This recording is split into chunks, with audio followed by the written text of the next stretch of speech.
Bismillahirrahmanirrahim. suñu digloo ma dellu wayta di leeral ci lu jëm nag tëbaskikat bu ko juutal suñu digloo ma dellu wayta di leeral ci lu jëm nag tëbaskikat bu ko juutal sayxunaa sayxi saalihu mbakke teewaat te di ñaan ñépp may ñu diglu te toog dal yo boroom kër gi jox ma nopp ma wax la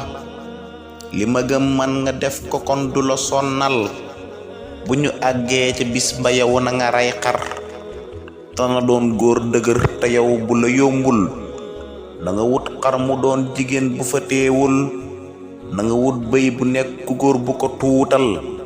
bu la yombul nga wut jigéen bu fa teewul na nga rey nag wu góor bu dee da la dikkal bu fa teewul nga rey jigéen bu fa teewul na nga rey kon gëléem gu góor bu fa nekkul na nga wut kon wu doon jigéen ni la toppee yi la mooy sart yiñ tëral bu ma duural yi la mooy sart yiñ tëral bu ma duural. Salaamaaleykum. bu waay def boppam